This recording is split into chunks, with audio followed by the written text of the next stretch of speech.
ओम नमस्ते जी। पुस्तक नाम ब्रह्मचर्य के साधन, जिसके लेखक हैं स्वर्गीय स्वामी ओमानंद जी सरस्वती। पुस्तक का 8वां भाग है स्वाध्याय।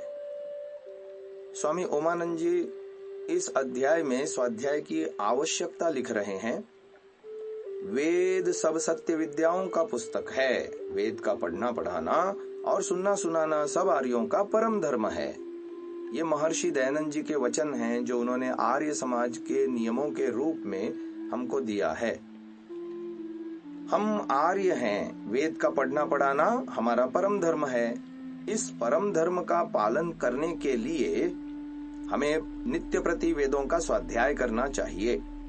यदि हम प्रतिदिन स्वाध्याय न करेंगे तो अपने धर्म से च्युत हो जाएंगे, पशु बन जाएंगे। इतना ही नहीं, सर्वथा नष्ट हो जाएंगे, क्योंकि यह नियम है कि जब धर्मी धर्म को छोड़ देता है तब वह नष्ट हो जाता है।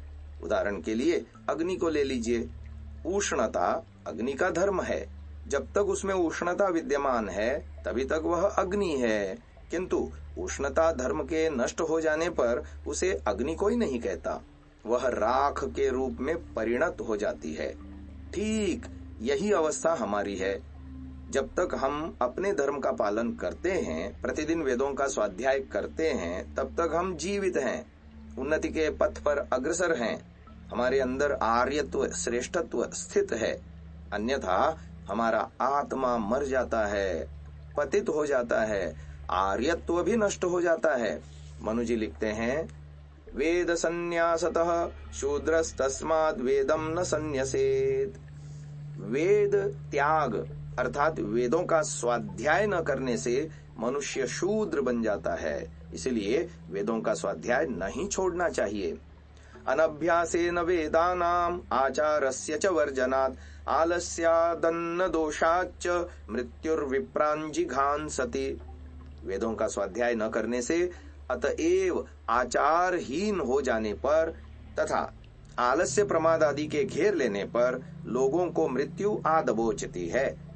इसके विपरीत वेदादि शास्त्रों का स्वाध्याय करने से, सदाचारी एवं आलस्य प्रमाद आदि को छोड़ देने पर मृत्यु को भी मारा जा सकता है। मनुष्य उसके भय से मुक्त हो सकता है। वेद में लिखा है, ब्रह्मचर्येण तपसा देवा मृत्युमपाघ्नत। अथर्ववेद 11:5-19। ब्रह्मचर्य अर्थात वेदाध्ययन, ईश्वर चिंतन और वीर्य की रक्षा करने रूपी तप के द्वारा विद्वान लोग मृत्यु को मार डालते हैं। और यह स्वाध्याय यज्ञ भी ऐसा है कि जन्म से मृत्यु पर्यंत आजीवन करना चाहिए। किसी आश्रम में 1 का, किसी में 2 का और किसी में 5 यज्ञों का विधान हमारे शास्त्रकारों ने किया है, किंतु स्वाध्याय यज्ञ सभी आश्रमों में अनिवार्य है। ब्रह्मचर्य मुख्यतया है ही वेदादि अध्ययन के लिए। सब नहीं तो कम से कम 1 वेद तो अवश्य ही पढ़ना चाहिए, तभी गृहस्थाश्रम में प्रवेश करने का विधान है। वेदानधीत्य वेदो वा वेदम वापि यथाक्रमम् अविलुप्त ब्रह्मचर्यो गृहस्थाश्रममाविशेत्। मनुस्मृति 3:2। 4 वेदों को या 2 वेदों को, अन्यथा न्यून से न्यून 1 वेद को यथाक्रम यानी शिक्षा, कल्प, व्याकरण, निरुक्त, छंद, ज्योतिष आदि वेदांगों के अध्ययन पूर्वक पढ़कर गुरुणाम अनुमतः गुरु आचार्य की आज्ञा लेकर ब्रह्मचारी को गृहस्थाश्रम में प्रवेश करना चाहिए। गृहस्थ में जाकर भी स्वाध्याय यज्ञ नित्य प्रति करना आवश्यक है। समावर्तन के समय आचार्य अंतेवासी को सावधान करता है, स्वाध्यायान मा प्रमदः स्वाध्याय प्रवचनाभ्याम न प्रमदितव्यम। तैत्तिरीयारण्यक शिक्षावल्ली 7:11। हे शिष्य, तू स्वाध्याय में कभी प्रमाद न करना, स्वाध्याय और प्रवचन नित्य प्रति करते रहना। इस प्रकार तृतीय वानप्रस्थाश्रम भी तप और स्वाध्याय आदि के लिए है।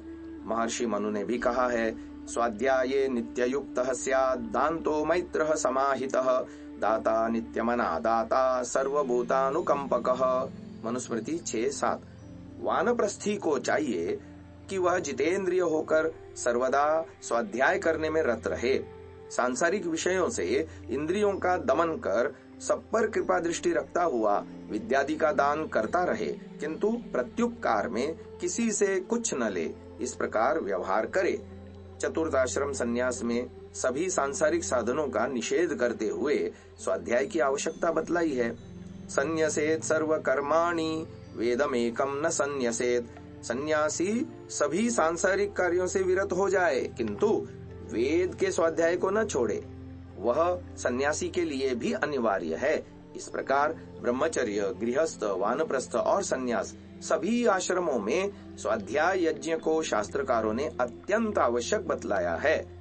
अन्य सांसारिक कार्यों में अवकाश यानी छुट्टी का भी विधान है, जैसा कि आजकल भी प्रचलित है, किंतु स्वाध्याय इतना आवश्यक है जितना कि श्वास प्रश्वास। जिस प्रकार श्वास प्रश्वास यावत जीवन निरंतर चलते ही रहते हैं, उसी भांति स्वाध्याय यज्ञ भी नित्य प्रति अखंडित रूप में चलता रहना चाहिए। वेदोपकरणे चैव स्वाध्याये चैव नैतिके नानुरोधोस्त्यनध्याये होम मंत्रेषु चैव हि। मनुस्मृति 2:93। नैतिके नास्त्यनध्यायो ब्रह्म सत्रम हि तत्स्मृतम। वेदादि के पढ़ने, स्वाध्याय आदि के नित्य कर्मों के करने में कभी अनध्याय नहीं होता, सर्वदा अध्याय ही रहता है, क्योंकि स्वाध्याय आदि कर्म ही ब्रह्म यज्ञ कहलाते हैं।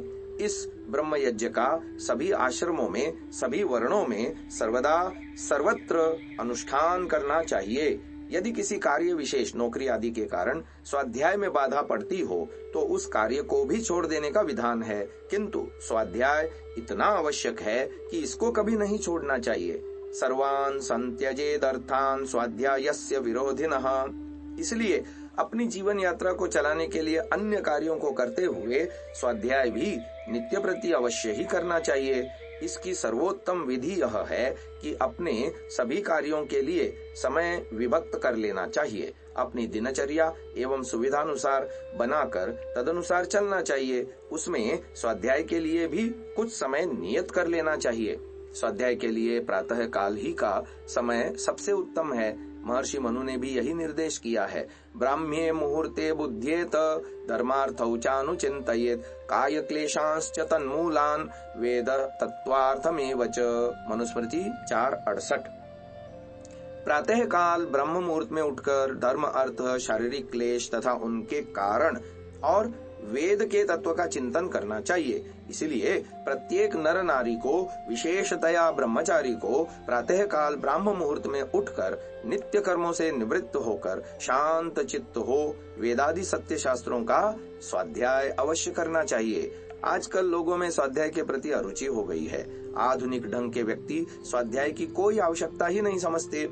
इसीलिए दिन प्रतिदिन स्वाध्याय का अभाव सा होता जा रहा है और मानव समाज से मानवता मुंह छिपाकर भाग रही है तथा दानवता का साम्राज्य बढ़ता जा रहा है। इस बढ़ती हुई दानवता को, दुराचार, व्यभिचार की बाढ़ को रोकने के लिए स्वाध्याय करना परम आवश्यक है।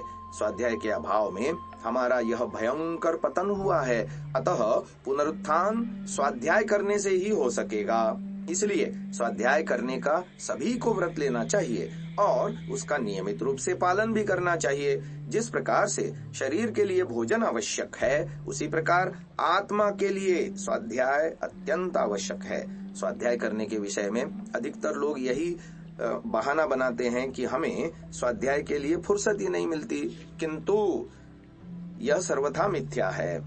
समय मनुष्य के अधिकार में है। दिन रात के 24 घंटों में से कम 1 घंटा स्वाध्याय के लिए अति सुगमता से निकाला जा सकता है। उसी 1 घंटे के समय में यदि प्रतिदिन 20 पृष्ठ भी किसी पुस्तक का अध्ययन किया जाए तो वर्ष के 365 दिनों में 7300 पृष्ठ पढ़े जा सकते हैं। जीवन के इतने लंबे समय में विचारिए कितने सहस्र ग्रंथों का स्वाध्याय किया जा सकता था, किंतु हम अपने जीवन के अमूल्य समय को शरीर की बनावट, सजावट, खेलकूद और गप्प गोष्ठियों में व्यर्थ खो देते हैं या आलस्य प्रमाद में पड़े पड़े जीवन को वृथा गंवा देते हैं। किंतु इसे सदा स्मरण रखें, जो व्यक्ति अपने समय को व्यर्थ खोता है वह अपने जीवन को खोता है। क्षण क्षण से जीवन बनता और बिगड़ता है। बुद्धिमान वही है जो अपने समय का सदुपयोग करता है। स्वाध्याय का अर्थ बता दिया जा रहा है।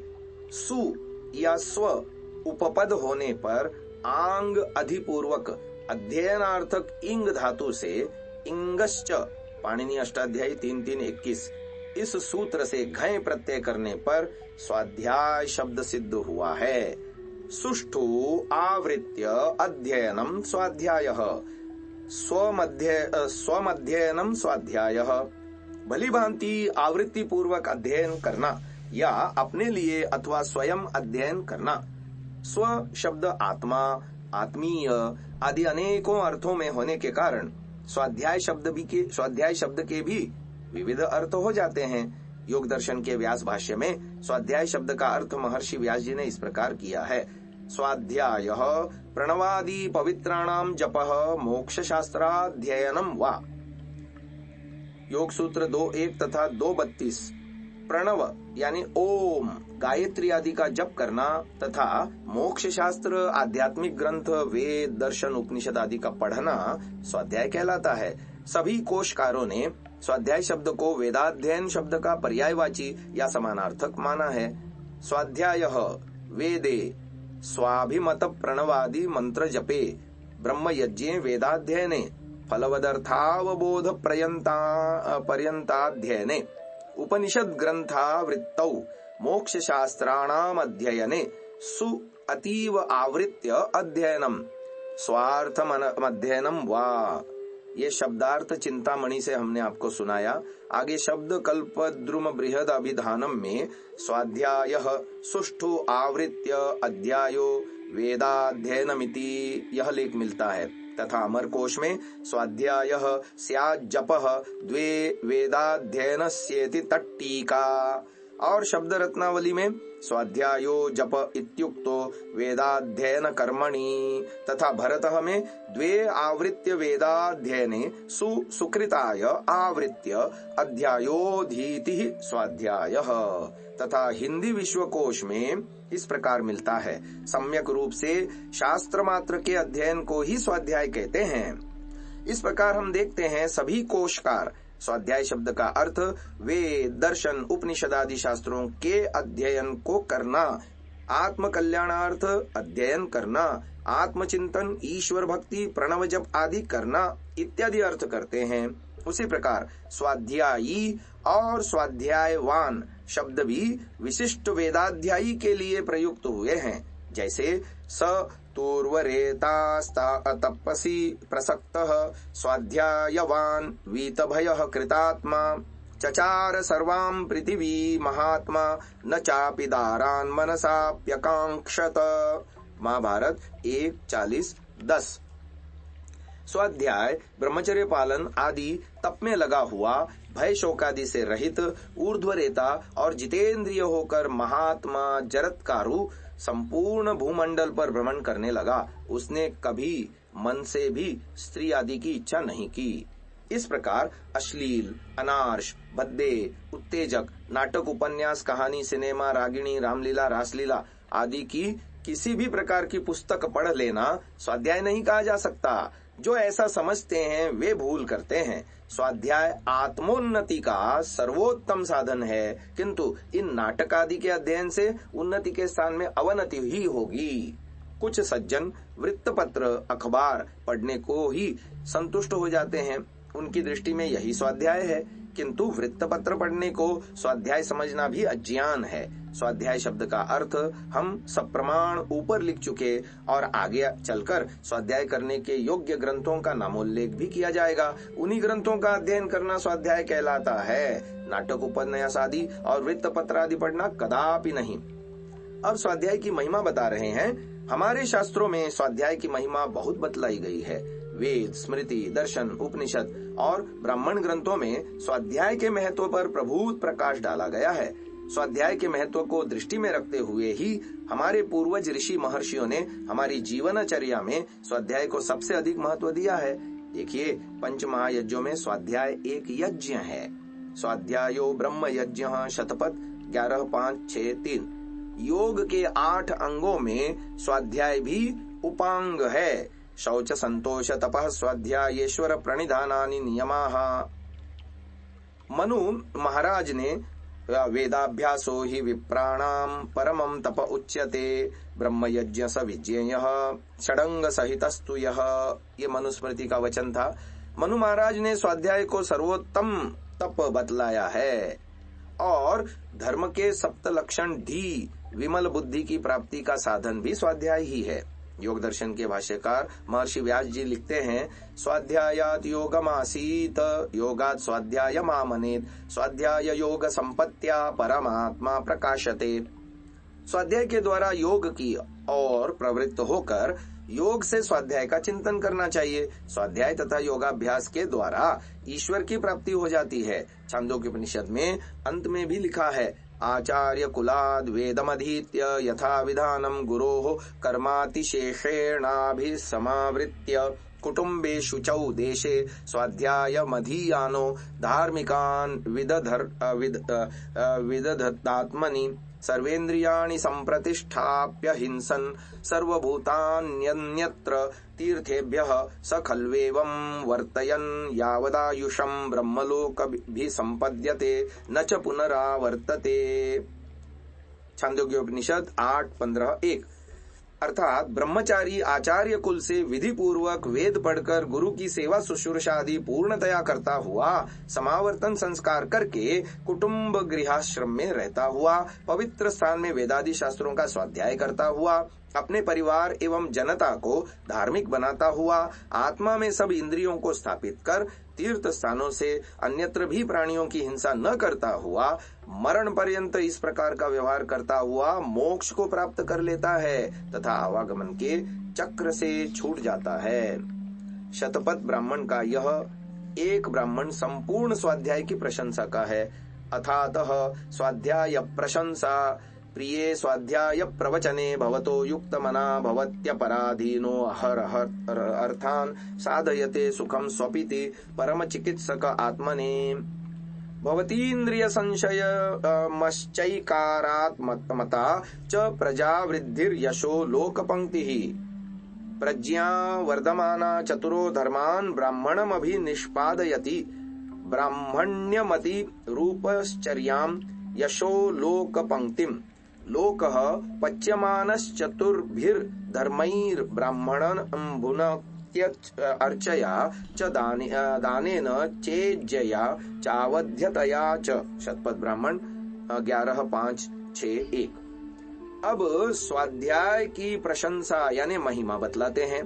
स्वाध्याय और प्रवचन अत्यंत प्रिय विषय हैं। शांत चित्त से स्वाध्याय करने वाला व्यक्ति स्वतंत्रता से अपने कार्य सिद्ध करता है, आनंद से रहता है, अपने हिताहित का ध्यान रखता है, संयमी बुद्धिमान और यशस्वी बन जाता है। बुद्धि की निर्मलता से स्वाध्यायशील व्यक्ति धर्म अर्थ काम और मोक्ष को प्राप्त कर लेता है। सच्चा ब्राह्मणत्व यथोचित आचार व्यवहारवान और लोगों का विश्वास पात्र बन जाता है और सब ओर से उसे यथेष्ट सम्मान धनादि प्राप्त होते हैं। ये हवई के च श्रमाः इमे द्यावा पृथ्वी अंतरेण स्वाध्यायो हैव तेषां परमता काष्ठा य एवं विद्वान् स्वाध्यायमधीते तस्मात् स्वाध्यायोऽध्येतव्यः। शतपथ ब्राह्मण 11वां कांड अध्याय 1 ब्राह्मण 6 खंडिका 2। संसार में जितने भी कार्य हैं स्वाध्याय उन सब में श्रेष्ठ है। कठिन कार्य है ऐसा जानकर जो स्वाध्याय करता है वह तत्व को जान लेता है, इसीलिए स्वाध्याय करना चाहिए। ऋग्वेद के ज्ञान सूक्त में स्वाध्याय की महिमा इस प्रकार बतलाई है। यस्तित्याज सचिविदम सखायम न तस्य वाच्यपि भागो अस्ति यदिम शृणोत्यलकम शृणोति न हि प्रवेद सुकृतस्य पंथाम। ऋग्वेद 10:71-6। पदार्थ है, यह जो व्यक्ति सचिविदम परमेश्वर को प्राप्त कराने या उसका ज्ञान करवाने वाले सखायम वेद के स्वाध्याय रूपी मित्र को तित्याज छोड़ देता है, तस्य उस व्यक्ति की वाची अपि वाणी में भी न भागो अस्ति कुछ भजनीय सेवनीय तत्व नहीं है। यत ईम शृणोति वह जो कुछ सुनता है अलकम शृणोति, वह सब मिथ्या ही सुनता है, और नहीं प्रवेद सुकृतस्य पंथाम, वह सुकृत के, पुण्य के, मोक्ष के मार्ग को नहीं जान सकता। इसलिए परम सुख मोक्ष की प्राप्ति के लिए वेदों का स्वाध्याय अवश्य करना चाहिए। अब स्वाध्याय का फल बता रहे हैं। यह स्वाध्यायमधीते शब्दम विधिना नियतः शुचिः तस्य नित्यं शरन्त्येष पयोदधि घृतम मधु। जो मनुष्य विधि पूर्वक 1 वर्ष तक शुद्ध एकाग्र चित्त होकर स्वाध्याय करता है, उसको ऋग्वेद, यजुर्वेद, सामवेद आदि का ज्ञान अर्थात ज्ञान कर्म उपासना आदि का फल मिलता है। शतपथ ब्राह्मण में मधु तथा पय का अर्थ ऋचा और घृत का अर्थ साम किया है। मधु हवा ऋचः 11-5-7-5, पय आहुतयो हवा एता देवानां यदृचः 11-5-6-4, घृतम ह सामानी 11-5-7-5। तो ये शतपथ ब्राह्मण के वचन थे। ऋग्वेद और सामवेद में स्वाध्याय के फल का वर्णन करने वाले 6 मंत्र हैं, जिनमें स्वाध्याय के नाना लाभों का विस्तृत वर्णन किया गया है। उनमें से 3 मंत्र यहाँ उद्धृत किए जा रहे हैं। ऋग्वेद 8:67-31 और सामवेद उत्तरार्चिक में भी 10:6 में आया है। ओम पावमानी रध्ये त्रिषिभिः संभृतम रसम सर्वं पूतमश्नाति स्वदितम मातरिश्वना। पावमानी अर्थात सबको पवित्र करने वाली ईश्वर प्रदत्त एवं ऋषियों द्वारा संचित ऋचाओं का जो अध्ययन करता है, वह पवित्र आनंद रस का आस्वादन करता है। अगला मंत्र है ओम पावमानिर्दधन्तु न इमं लोकमथो अमुम कामान समर्धयन्तु नो देवीर्देवैः समाहृताः। सामवेद उत्तरार्चिक 10:6। पावमानी ऋचाओं इस लोक और परलोक दोनों को धारण करने में हमारी सहायक हों। देव अर्थात उत्तम विद्वान या श्रेष्ठ इंद्रियों द्वारा प्राप्त करवाई हुई ये ऋचाएं हमारी शुभ कामनाओं को पूर्ण करें। अगला तीसरा मंत्र है ओम पावमानी स्वस्त्ययनी स्ताभिर्गच्छन्ति नानंदम नांदनम पुण्याश्च भक्षान भक्षयत्य अमृतत्वं च गच्छति। सामवेद उत्तरार्चिक 10:6। ये पावमानी ऋचाएं कल्याणकारिणी हैं। इनके द्वारा मनुष्य आनंद को प्राप्त होते हैं। इन ऋचाओं का अर्थात वेद का स्वाध्याय करने वाला इस लोक में उत्तम भोग का उपभोग करता हुआ मोक्ष का अधिकारी बन जाता है। महर्षि पतंजलि ने स्वाध्याय का फल इस प्रकार लिखा है। स्वाध्यायादिष्ट देवता संप्रयोगः, योग दर्शन 2:44। स्वाध्याय के द्वारा मनुष्य इष्ट देवता यथेच्छ शुभ गुण की प्राप्ति कर सकता है। कोई महापुरुष इस संसार में नहीं है, किंतु उसके ग्रंथों का स्वाध्याय कर हम उसके विचारों से संगति कर यथेष्ट लाभ उठा सकते हैं। अतएव इस सूत्र का भाष्य करते हुए महर्षि व्यास जी ने लिखा देवा ऋषयः सिद्धाश्च स्वाध्यायशीलस्य दर्शनम गच्छन्ति कार्ये चास्य वर्तन्ते। विद्वान ऋषि महर्षि आदि स्वाध्यायशील के दर्शन ज्ञान में आते हैं और इसके कार्य को सिद्ध कर सकते हैं, अर्थात उनके ग्रंथों का स्वाध्याय कर स्वाध्यायवान व्यक्ति अपने कार्यों को सिद्ध कर लेता है।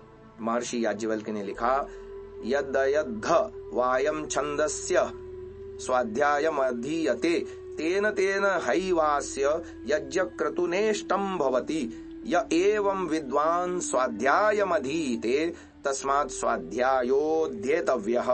शतपथ कांड 11 अध्याय 5 ब्राह्मण 7 कंडिका 1।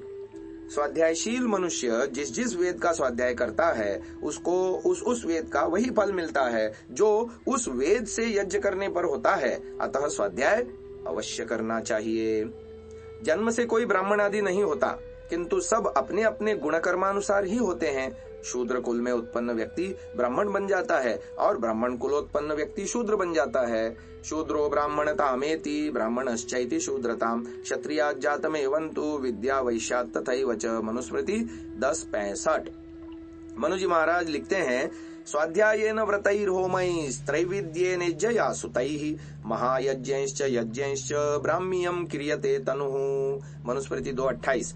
इस श्लोक का अर्थ ऋषिवर देव दयानंद जी ने सत्यार्थ प्रकाश में इस प्रकार लिखा, स्वाध्याय सकल विद्या पढ़ने पढ़ाने, व्रतैहि ब्रह्मचर्य सत्य भाषण आदि नियम पालने, होमैहि अग्निहोत्रादि होम, सत्य का ग्रहण असत्य का त्याग और सत्य विद्याओं का दान देने, त्रैविद्येन वेदस्थ कर्मोपासना ज्ञान विद्या के ग्रहण, इज्जया पक्षेष्ट्यादि करने, सुतैहि संतानोत्पत्ति, महायज्ञैहि ब्रह्मदेव पितृ बलिवैश्व और अतिथियों के सेवन रूप पंच महायागों, और यज्ञ अग्निष्टोमादि तथा शिल्प विद्या विज्ञानादि यज्ञों के सेवन से इस शरीर को ब्राह्मी अर्थात वेद और परमेश्वर की भक्ति का आधार रूप ब्राह्मण का शरीर किया जाता है। इतने साधनों के बिना ब्राह्मण शरीर नहीं बन सकता। ब्राह्मण अर्थात सर्वोत्तम पुरुष बनने के लिए भी सर्वप्रथम स्वाध्याय की ही आवश्यकता है। जब हम अपने से अधिक विकसित अनुभवी वेद शास्त्र वेत्ता ऋषि महर्षि और विद्वानों के ग्रंथों का स्वाध्याय करते हैं, अपने मन से उनके विचारों को ग्रहण करते हैं, तब हमारी मानसिक शक्ति बढ़ती है। तदनुकूल आचरण करने से हम भी वैसे ही विद्वान धार्मिक पुरुष बन सकते हैं। स्वाध्याय के लाभ कहाँ तक वर्णन किए जाएं? केवल स्वाध्याय के ही बल पर एक साधारण व्यक्ति उच्च कोटि का विद्वान बन सकता है। ऐसे हजारों उदाहरणों का इतिहास साक्षी है। बर्मोंट अमेरिका के एक मौची चार्ल्स सी फ्रास्ट ने अपनी आजीविका नौकरी के कार्य से प्रतिदिन 1 घंटा निकालकर 10 वर्ष तक 1 घंटा गणित के अध्ययन में लगाया। केवल उस 1 घंटे के स्वाध्याय के आधार पर उच्च कोटि का गणितज्ञ हो गया। पंडित गुरुदत्त एमए ने एमए की उपाधि लेने तक ही साथ साथ वैदिक ग्रंथों का स्वाध्याय कर डाला, और उसी गुरुदत्त एमए ने महर्षि दयानंद जी के अवसान के पश्चात सभी पाश्चात्यों के वेद संबंधी सभी आक्षेपों का वह मुंहतोड़ उत्तर दिया जिससे वे अवाक रह गए। पंडित गुरुदत्त जी ने गुरुमुख से वेद वेदांगों का विधि पूर्वक अध्ययन नहीं किया, किंतु स्वाध्याय के ही कारण इतने उच्च कोटि के विद्वान बन गए। इसी प्रकार स्वामी दयानंद जी महाराज, पंडित चमुपति जी एमए, पंडित लेखराम जी महाराज तथा महात्मा नारायण स्वामी जी आदि सभी महापुरुषों के जीवन चरित्रों को पढ़िए। ये सभी महापुरुष स्वाध्याय ही के बल पर इतने उच्च कोटि के विद्वान, लेखक, वक्ता, शास्त्रार्थ महारथी आदि बने थे। और आजकल भी सैकड़ों ऐसे विद्वान हमारी दृष्टि में हैं जिन्होंने स्वाध्याय के द्वारा ही सब कुछ प्राप्त किया है, किंतु विस्तार भय से यहाँ अधिक नहीं लिखा जा सकता। महात्मा गांधी ने लिखा है, अच्छी पुस्तकों के पास होने से हमें अपने भले मित्रों के साथ रहने की नहीं खटकती। जितना ही मैं पुस्तकों का अध्ययन करता गया उतनी ही मुझे उनकी आवश्यकताएं मालूम होती गई। जिसे पढ़ने का शौक है वह हर जगह सुखी रह सकता है। अतः स्वाध्याय के लाभों को दृष्टि में रखते हुए प्रत्येक व्यक्ति को स्वाध्यायशील बनना चाहिए। अब आगे स्वाध्याय का क्रम बता रहे हैं कि स्वाध्याय का क्रम क्या है। यह एक विचारणीय विषय है। यह तो हम पहले ही सिद्ध कर चुके हैं कि स्वाध्याय वेदादि शास्त्रों का पठन पाठन ही कहलाता है, अन्य अनार्ष अश्लील ग्रंथ तथा वृत्तपत्र आदि का नहीं। प्राचीन काल में वेदों को अधिगत करने के लिए आज की भांति नाना ग्रंथों की आवश्यकता न थी। गुरु शिष्य को वेदार्थ बता देता था और शिष्य उसे कंठस्थ कर लेता था, इसलिए वेदों को श्रुति कहा जाता आ रहा है। किंतु कालांतर में जब शक्ति का ह्रास होने लगा, शिष्य गुरुमुख से वेदार्थ को समझने में असमर्थ हो गए, तब वेदांग आदि की रचना हुई। यास्काचार्य जी ने निरुक्त में लिखा है, साक्षात्कृत धर्माण ऋषयो बभूवुः ते अवरेभ्यो असाक्षात्कृत धर्मभ्य उपदेशेन मंत्रान् संप्रादुः उपदेशाय ग्लायन्तो अवरे बिल्म ग्रहणायेयं ग्रंथम समाम्ना शिशुः वेदम च वेदांगानि च। निरुक्त 1:20। सृष्टि के आरंभ में साक्षात्कृत धर्मा यानी वेदार्थ को साक्षात करने वाले ऋषि हुए। उन्होंने वेदार्थानभिज्ञ लोगों के उपदेश के द्वारा वेद मंत्रों का अर्थ ज्ञान करवाया, किंतु कालांतर में जब शिष्य उपदेश के द्वारा वेदार्थ जानने में असमर्थ हो गए, तब ऋषियों ने सुगमता से वेदार्थ को ग्रहण करवाने के लिए निघंटु, निरुक्त आदि वेदांग उपांगों की रचना की। किंतु आज हमारे समक्ष एक और समस्या उपस्थित हो गई है। आजकल वेद वेदांगों के पठन पाठन का ही लोप होता जा रहा है। प्रथम तो पढ़ने वाले ही नहीं मिलते, और यदि कोई पढ़ना भी चाहता है तो पढ़ाने वाले ही विरले मिलते हैं। ऐसी अवस्था में सुगम उपाय यही है कि जो ग्रंथ ऋषि महर्षि और आधुनिक धार्मिक विद्वानों के बनाए हुए हैं उनका स्वाध्याय करना चाहिए। स्वाध्याय का क्रम अपनी योग्यता के अनुसार स्वयं ही निश्चित करना होगा या किसी विद्वान गुरु आचार्य आदि से पूछकर भी निश्चित किया जा सकता है। स्वाध्याय क्रम निश्चित करने के लिए योग्यता ही मानदंड है। यदि प्राथमिक शाला का बच्चा महाविद्यालयीन या विश्वविद्यालयीन कक्षा में जाकर बैठेगा तो उसके पल्ले कुछ न पड़ेगा। ठीक इसी प्रकार यदि साधारण अक्षर बोध वाला व्यक्ति वेद को पढ़ना चाहे तो नहीं पढ़ सकता। मनु जी ने इसीलिए लिखा, यथा यथा ही पुरुषः शास्त्रम समधिगच्छति तथा तथा विजानाति विज्ञानम चास्य रोचते। मनुष्य ज्यों ज्यों शास्त्रों को परिशीलन करता जाता है त्यों त्यों उत्तरोत्तर काल में ज्ञान की वृद्धि होती जाती है और उसकी रुचि भी शास्त्रों के प्रति बढ़ती जाती है। इसलिए योग्यतानुसार प्रथम छोटे छोटे ग्रंथों का स्वाध्याय कर उत्तरोत्तर वृद्धि करनी चाहिए। पूर्णतया कल्याण तभी होगा जब महर्षि दयानंद जी द्वारा निर्दिष्ट प्राचीन आर्ष पाठ विधि के अनुसार यथाविधि वेदादि शास्त्रों को पढ़ा जाएगा। जो आनंद गंगोत्री का जलपान करने से मिलता है वह हुगली के गंदे जल के पीने से किसी प्रकार नहीं मिल सकता। अतः यथाविधि ही शास्त्रों का अध्ययन करना चाहिए, किंतु जो विधि पूर्वक वेद को पढ़ने में असमर्थ हैं उन्हें भी स्वाध्याय के द्वारा उन्नति यानी आत्म कल्याण अवश्य ही करना चाहिए। अक्षर बोध के पश्चात महर्षि दयानंद, स्वामी श्रद्धानंद, पंडित गुरुदत्त विद्यार्थी, महात्मा हंसराज, लाला लाजपत राय, भीष्म पितामह, हनुमान, स्वामी शंकराचार्य, ब्रह्मचारी रामप्रसाद बिस्मिल, चंद्रशेखर आजाद, सरदार भगत सिंह आदि के जीवन चरित्रों का स्वाध्याय करना, तदनंतर इतिहास, धर्मशास्त्र, ऋषि दयानंद कृत ग्रंथ, वेद भाष्य आदि योग्यता के अनुसार पढ़ने चाहिए। अब स्वाध्याय और श्रावणी, इस शीर्षक के अंतर्गत स्वामी जी महाराज ने लिखा, स्वाध्याय तथा श्रावणी पर्व का संबंध प्राचीन काल से ही चला आता है। मनुस्मृति में लिखा है, श्रावण्याम प्रौष्ठपद्याम वाप्युपाकृत यथा विधि युक्तश्छन्दांस्यधीत मासान विप्रोर्ध पंचमान। अध्याय 4 श्लोक 95। श्रावण या भाद्रपद मास की पूर्णिमा को यथाविधि उपाकर्म करके 4.5 मास तक वेदों का अध्ययन करना चाहिए। कूर्म पुराण में भी इसी प्रकार वर्णन मिलता है। उपविभाग अध्याय 13 में उत्सृज्य ग्राम नगरम मासान विप्रोर्ध पंचमान अध्ययीत शुचौ देशे ब्रह्मचारी समाहितः। 4.5 मास तक ग्राम नगर आदि से पृथक स्वच्छ स्थान में जाकर एकाग्र चित्त और जितेंद्रिय होकर वेदों का स्वाध्याय करना चाहिए।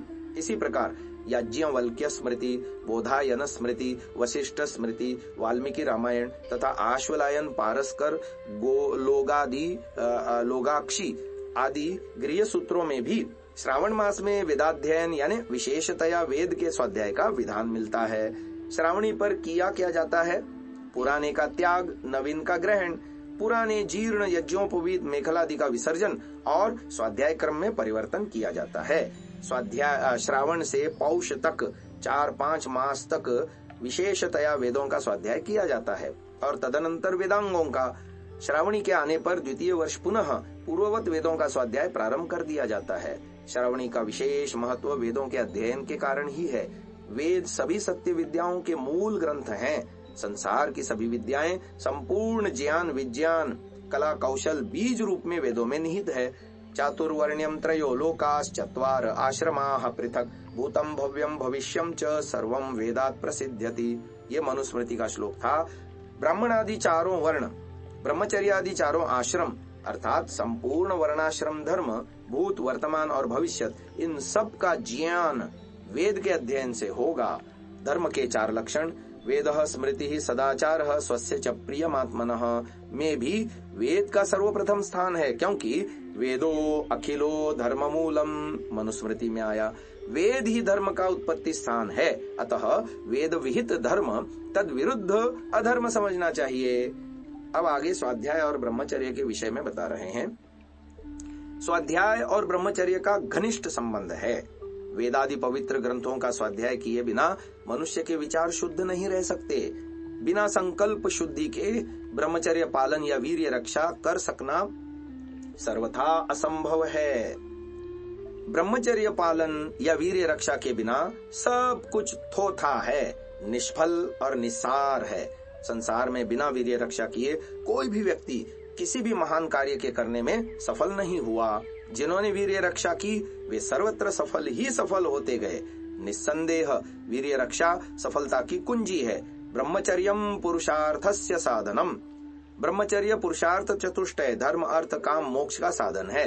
उपनिषद भी कहती है, यदिच्छन्तो ब्रह्मचर्यम चरन्ति, श्रेयो मार्गगामी जिस प्रभु की यानी मोक्ष की कामना से ब्रह्मचर्य का पालन करते हैं। प्राचीन काल में स्वाध्याय और ब्रह्मचर्य का बहुत मान था। तैत्तिरीय आरण्यक में एक कथा आती है, भरद्वाज ने 3 आयु तक ब्रह्मचर्य धारण कर विद्या पढ़ी। जब वह वृद्ध होकर मृत्युशैया पर पड़ा था, तब इंद्र ने उसके पास आकर कहा, हे भरद्वाज, यदि तुमको 4थी आयु दी जाए तो उसका क्या करोगे? भरद्वाज ने उत्तर दिया कि उस 4थी आयु में भी ब्रह्मचर्य धारण कर विद्या पढ़ूंगा। ब्रह्मचर्य या ब्रह्मचारी शब्द स्वयं बतला रहे हैं कि वेद पढ़ना, वेदों का स्वाध्याय करना ब्रह्मचारी का परम धर्म है। शब्द को तोड़ने मरोड़ने की आवश्यकता नहीं। ब्रह्म का अर्थ है ईश्वर, वेद और ज्ञान। चर्य का अर्थ है चिंतन, अध्ययन, उपार्जन। अतः ब्रह्मचर्य शब्द का अर्थ हुआ ईश्वर चिंतन, वेदाध्ययन, ज्ञानोपार्जन। वेदों का स्वाध्याय करना ब्रह्मचर्य पालन में परम सहायक और अंग है। महात्मा नारायण स्वामी जी ने भी लिखा, स्वाध्याय ब्रह्मचर्य का साधन है। अष्टाध्यायी के भाष्यकार महर्षि पतंजलि जी भी लिखते हैं, चतुर्भिश्च प्रकारैर् विद्योपयुक्ता भवति, आगम कालेन, स्वाध्याय कालेन, प्रवचन कालेन, व्यवहार कालेनेति। नवानिक 1:1:1। अर्थात 4 प्रकार से विद्या की प्राप्ति भली भांति होती है। आगम काल गुरुमुख से पढ़ना, स्वाध्याय काल पढ़े हुए का स्वयं स्वाध्याय करना, पश्चात उसका प्रवचन और व्यवहार प्रयोग करना। इस प्रकार विद्या प्राप्ति और ब्रह्मचर्य पालन के लिए स्वाध्याय अत्यंत आवश्यक है। दोनों में घनिष्ठ संबंध है। जैसे बिना स्वाध्याय किए ब्रह्मचर्य की रक्षा नहीं की जा सकती, उसी प्रकार बिना ब्रह्मचर्य पालन इंद्रिय दमन किए स्वाध्याय भी भलीभांति नहीं किया जा सकता। स्वाध्याय काल में चित्त और इंद्रियां विक्षिप्त हैं तो स्वाध्याय करने से विशेष लाभ नहीं होता। ऐसी अवस्था में सब किया कराया व्यर्थ हो जाता है। अतः इंद्रिय दमन ब्रह्मचर्य स्वाध्याय के लिए और स्वाध्याय ब्रह्मचर्य पालन के लिए आवश्यक है। स्वाध्याय किसका और क्यों? नास्ति वेदात् परम शास्त्रम, वेद से बढ़कर अन्य कोई शास्त्र व ग्रंथ नहीं है। वेदश्चक्षुः सनातनम, सनातन सबसे प्राचीन चक्षु, वेद ज्ञान का स्रोत, ज्ञान विज्ञान का आदि स्रोत वेद ही है। बुद्धि पूर्वा वाक्य कृतिर वेदे, वैशेषिक दर्शन 6:1। वेद का एक एक वाक्य बुद्धि पूर्वक है, एक भी शब्द विपरीत नहीं। अतः स्वाध्याय वेदों का ही करना चाहिए। मनु जी ने लिखा, वेदमेवाभ्यसे नित्यम यथा कालमतंद्रितः, तम यस्याहुः परमं धर्ममुपधर्मोऽन्य उच्यते। आलस्य और प्रमाद को छोड़कर नियत काल में नित्य प्रति वेदों का स्वाध्याय करना चाहिए, क्योंकि यही परम धर्म है, शेष उपधर्म है। महर्षि दयानंद जी ने भी वेदों के पढ़ने पढ़ाने और सुनने सुनाने को परम धर्म बतलाया है। महाभाष्यकार पतंजलि भी यही लिखते हैं, ब्रह्मणेन निष्कारणो धर्मः षडंगो वेदो ध्येयो ज्ञेयश्च। अर्थात सांगोपांग वेद का पढ़ना और जानना ब्राह्मण का निष्कारण स्वार्थ आदि से रहित धर्म है। यहाँ ब्राह्मण का ग्रहण सब वर्णों में मुख्य होने के कारण किया है। अतः मनुष्य मात्र का ही वेदाध्ययन परम धर्म है, ऐसा समझना चाहिए। वेद और वेदानुकूल अन्य ग्रंथों का ही स्वाध्याय करना चाहिए। जो ग्रंथ वेद विरुद्ध हैं वे सर्वथा त्याज्य हैं। या वेद बाह्या स्मृतयो याश्च काश्च कुदृष्टयः सर्वास्ता निष्फला प्रेत्य तमोनिष्ठा हिता स्मृताः। मनुस्मृति 12:59। जो ग्रंथ स्मृति शाखादि वेद विरुद्ध हैं वे सब निष्फल और तमोनिष्ठ अज्ञान अंधकार आच्छादित होने के कारण छोड़ देने चाहिए। वेद विरुद्ध ग्रंथों के पठन से कोई लाभ नहीं, हानि ही हानि होती है। महर्षि मनु और कूर्म पुराण ने वेद के न पढ़ने वाले मूढ़, शूद्र और समाज से बहिष्कृत बतलाया है। अनार्ष, अश्लील उपन्यास, नाटक आदि को पढ़ने वाला कभी भी ब्रह्मचारी या सदाचारी नहीं रह सकता। ऐसे श्रृंगार रस से दूषित ग्रंथों का पढ़ना अपने घर में स्वयं आग लगाना है। अश्लील ग्रंथों के पढ़ने से ब्रह्मचारी भी व्यभिचारी बन जाता है, साधारण व्यक्ति की तो बात ही क्या। महर्षि दयानंद जी महाराज ने सत्यार्थ प्रकाश में पठन पाठन विधि के अंतर्गत संक्षेप में पाठ्य तथा अपाठ्य ग्रंथों का उल्लेख किया है। उनमें से कुछ यहाँ भी लिखे जाते हैं। विशेष विवरण सत्यार्थ प्रकाश और संस्कार विधि में पढ़ लेना।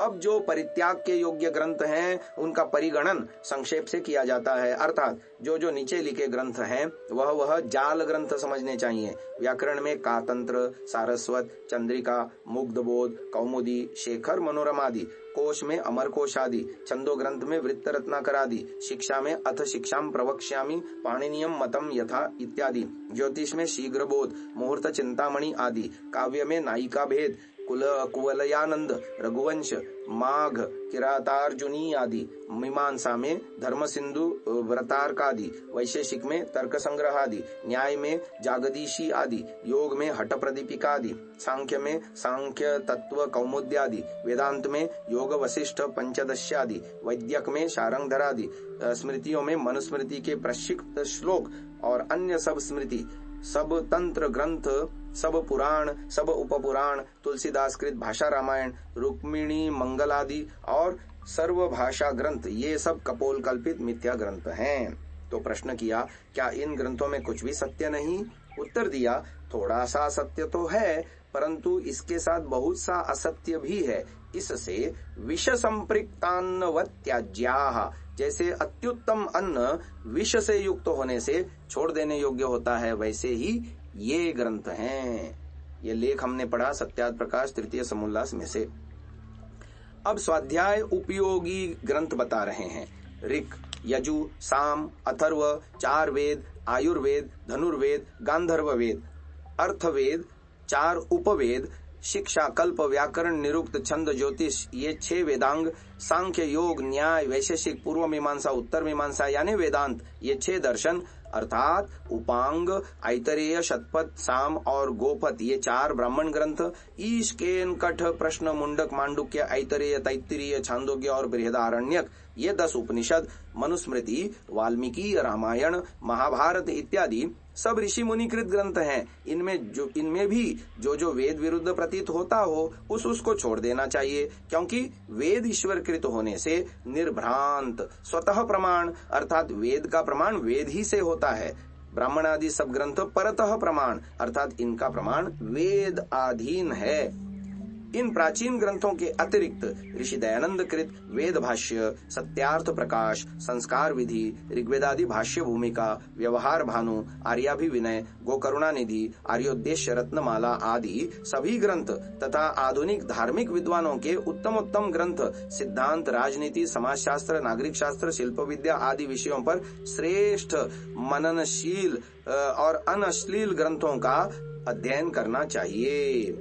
संसार के सभी महापुरुषों के जीवन चरित्र विशेषतया पठनीय हैं। इनके स्वाध्याय से जीवनोत्थान में विशेष सहायता मिलती है। अब आर्ष ग्रंथों का महत्व बता रहे हैं। आर्ष ग्रंथ सब सत्य सरलता से सांचे में ढाले हैं, जन जीवन को अमर बनाते सौम्य सुधा के प्याले हैं। आर्ष अनार्ष ग्रंथ भी एक जटिल प्रश्न है। आर्षता क्या है और क्या अनार्ष है? इसका साधारण उत्तर यही है, ऋषि भी प्रोक्तम आर्षम। जो ग्रंथ ऋषियों के द्वारा प्रोक्त यानी कथित या लिखित हैं वे सब आर्ष हैं, किंतु आजकल ऋषियों के नाम से भी धूर्त स्वार्थियों ने अनेकों पाखंड पोथे रच डाले। अतः इस परिभाषा को इस प्रकार समझें, ऋषि भी प्रोक्तमार्षम वेदानुकूलंचेत। ऋषियों के द्वारा प्रोक्त आर्ष ग्रंथ होते हैं, वे भी तभी होते हैं जब वे वेदानुकूल हों, वेद विरुद्ध न हो। आर्ष अनार्ष ऋषि अनऋषि के विषय में विस्तार भय से यहाँ अधिक नहीं लिखा जा सकता, फिर भी अन्यत्र लिखा जाएगा। आर्ष ग्रंथों का महत्व क्या है और उनको क्यों पढ़ना चाहिए, इस विषय में सुधारकाग्रणी महर्षि दयानंद जी महाराज के ही वचन यहाँ उद्धृत किए जाते हैं। वे लिखते हैं, ऋषि प्रणीत ग्रंथों को इसलिए पढ़ना चाहिए कि वे बड़े विद्वान, सब शास्त्रविद और धर्मात्मा थे। अनऋषि अर्थात जो अल्प शास्त्र पढ़े हैं और जिनका आत्मा पक्षपात सहित है, उनके बनाए हुए ग्रंथ भी वैसे ही हैं, क्योंकि जो महाशय महर्षि लोगों ने सहजता से महान विषय अपने ग्रंथों में प्रकाशित किया है, वैसा इन क्षुद्राशय मनुष्यों के कल्पित ग्रंथों में क्यों कर हो सकता है? महर्षि लोगों का आशय जहाँ तक हो सके वहां तक सुगम और जिसके ग्रहण करने में समय थोड़ा लगे इस प्रकार का होता है। और शुद्राशय लोगों की मनसा ऐसी होती है कि जहां तक बने वहां तक कठिन रचना करनी, जिसको बड़े परिश्रम से पढ़ के अल्प लाभ उठाया जा सके। जहां पहाड़ का खोदना कौड़ी का लाभ होना और आर्ष ग्रंथों का पढ़ना ऐसा है जैसा एक गोता लगाना बहुमूल्य मोतियों का पाना। ये लेख मिलता है सत्यार्थ प्रकाश तृतीय समुल्लास में। अब इस अध्याय स्वाध्याय का उपसंहार कर रहे हैं। पाठक वृंद, श्रोता वृंद, इस सत्संग स्वाध्याय ग्रंथ में सत्संग कुसंग के लाभ हानि महत्वादि तथा स्वाध्याय की आवश्यकता, स्वाध्याय का अर्थ, स्वाध्याय की महिमा, स्वाध्याय के लाभ, स्वाध्याय का क्रम इत्यादि सभी आवश्यक विषयों पर सप्रमाण प्रकाश डाला गया है। किंतु हमारे लिखने और आपके पढ़ लेने या सुन लेने मात्र ही से कार्य पूर्ण नहीं हो जाता। लिखना तभी सफल होता है जब तदनुसार आचरण किया जाए। क्रिया करने से ही फलवती होती है। मिश्री शब्द के उच्चारण से मुंह मीठा नहीं होता, वह निर्मल कतक का नाम लेने से जल शुद्ध नहीं हो जाता। अतः गुण अवगुणों को विचार कर गुणों का ग्रहण एवं अवगुणों का त्याग कर देना चाहिए। यदि किसी विषय को या कार्य को उत्तम जानकर स्वीकार कर लिया है, यदि वास्तव में उत्तम है, तो उस अंगीकृत कर्म को कभी नहीं छोड़ना चाहिए। इसी में सफलता निहित है। भर्तृहरि जी ने भी लिखा, प्रारभ्यते न खलु विघ्न भयेन नीचैः, प्रारभ्य विघ्न विहता विरमन्ति मध्याः, विघ्नैः पुनः पुनरपि प्रतिहन्यमानाः, प्रारभ्य चोत्तम जना न परित्यजन्ति। सबसे निकृष्ट व्यक्ति वे होते हैं जो विघ्न बाधाओं के भय से श्रेष्ठ कार्यों का आरंभ ही नहीं करते। मध्यम कोटि के व्यक्ति कार्य को आरंभ करके आपत्तियों से घबराकर बीच में ही छोड़ देते हैं। किंतु उत्तम पुरुष वे होते हैं जो सभी विघ्न बाधाओं को पार करते चीरते हुए अपने लक्ष्य की सिद्धि कर ही लेते हैं। प्रभु ने हमें यह मनुष्य योनि उन्नति करने के लिए दी है, अवंती करने के लिए नहीं। वेद भगवान स्वयं कहता है, उद्यानम ते पुरुष नावयानम, हे पुरुष तू उन्नति कर, उत्तम बन, उत्तरोत्तर कल्याण मार्ग का पथिक बनता हुआ मोक्षानंद को प्राप्त कर। नावयानम, अवनति के गर्त में न गिर, देख कहीं तेरा अधः पतन न हो जाए। पहले से ही सावधान रहना अच्छा है। गड्ढे में गिरकर वैसा का वैसा निकलना कठिन हो जाता है। बुद्धिमत्ता तो इसी में है कि हम अवनति की ओर एक भी पांव न रखकर सदा उन्नति ही करते जावें। तो स्वामी ओमानंद जी के द्वारा लिखित यह स्वाध्याय रूपी अष्टम भाग समाप्त हुआ। ओ